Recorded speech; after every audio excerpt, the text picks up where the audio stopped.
Hi friends, Uma விருந்தகம் சேனலுக்கு welcome பண்றேங்க. இன்னைக்கு வந்து நம்ம என்ன ரெசிபி பார்க்க போறோம்னு பாத்தீங்கன்னா முருங்கைப்பூல முட்டை வச்சு ஒரு சூப்பரான பொரியலுங்க. ரொம்ப சிம்பிள், குயிக்கா செஞ்சு முடிச்சிடலாம். இதில் இருக்கிற சத்துக்களும் ஏராளங்க. எப்படி செய்யறது அப்படிங்கறத வீடியோல போய் பார்க்கலாங்க. அதுக்கு முருங்கைப்பூவை அந்த காம்பு மாதிரி இருக்கிற பகுதி எல்லாத்தையும் எடுத்துட்டு வெறும் பூ மட்டும் நீங்கள் க்ளீன் பண்ணி எடுத்து வச்சுக்கோங்க. இந்த பொரியலை நம்ம வந்து முட்டை போடாமல் வெறும் தேங்காய் பூ மட்டும் போட்டு ஃபினிஷ் பண்ணியும் நம்ம செய்யலாம். அதோடைய டேஸ்ட்டும் நல்லாயிருக்கும். முட்டை போட்டோம் அப்படின்னா சாப்பிடாத குழந்தைங்க கூட ஈஸியாக சாப்பிட்டுக்குவாங்க. எப்படி செய்கிறதுங்கிறத பார்க்கலாங்க. கடாயில் வந்து 1 டேபிள் ஸ்பூன் வந்து எண்ணெய் விட்டுக்கலாம். எண்ணெய் காஞ்சிருச்சுங்க. கடுகு போட்டுக்கோங்க. வெங்காயம் பார்த்திங்கன்னா நான் சின்ன வெங்காயம் தான் கட் பண்ணி வச்சுருக்கேன். பச்சை மிளகா இதுக்கு ஒரு நல்ல டேஸ்ட் கொடுக்கும். அப்புறம் கருவேப்பிலை.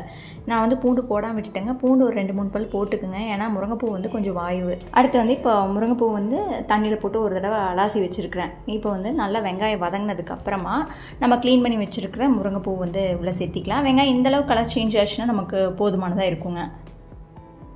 முருங்கைப்பூ வேகிறதுக்கு ரொம்ப டைமில் எடுத்துக்காதுங்க. ஒரு 5 நிமிஷத்துலேயே குக் ஆயிரும்.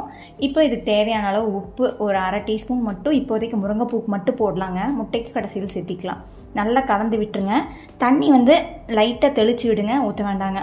நல்லா 2 கை தெளித்து விட்டிங்கன்னா அதுலேயே வந்து நமக்கு வந்து இந்த பூ வந்து வெந்து வந்துடும். மூடி வச்சிடலாங்க. வெந்ததுக்கப்புறம் நம்ம பார்க்கலாம்.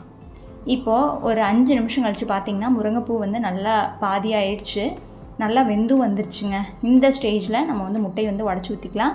நான் வந்து 3 முட்டை எடுக்கிறேங்க. ஒரு ஓரமாக உடச்சி ஊற்றிக்குங்க. இதை வந்து கொஞ்சம் ஸ்க்ராம்பிள் பண்ணிவிட்டு அதுக்கப்புறம் எல்லாத்தையும் ஒன்றா நம்ம மிக்ஸ் பண்ணிக்கும் போது நமக்கு டக்குன்னு வேலையான மாதிரி இருக்கும். இது கூட வந்து இந்த முட்டைக்கு தேவையான அளவு உப்பும் கொஞ்சோண்டு பெப்பரும் போட்டுக்கலாங்க. அப்படியே நீ கலந்து விட்டுடலாங்க. முட்டையை வந்து 1 நிமிஷத்துக்கு அப்படியே கலந்து விட்டிங்கன்னா அது ஈஸியாக அப்படியே ஸ்க்ராம்பிள் ஆகி வந்துடும். அதுக்கப்புறம் நம்ம வந்து முருங்கைப்பூவோட மிக்ஸ் பண்ணிக்கலாம். இப்போ பார்த்தீங்கன்னா முட்டை வந்து வெந்துருச்சு. இனி முருங்கைப்பூவோட போட்டு நல்லா கலந்துட்டு நல்லா கலரிட்டு ஸ்விட்ச் ஆஃப் பண்ணிங்கன்னா சூப்பரான முருங்கைப்பூ முட்டை பொரியல் ரெடி.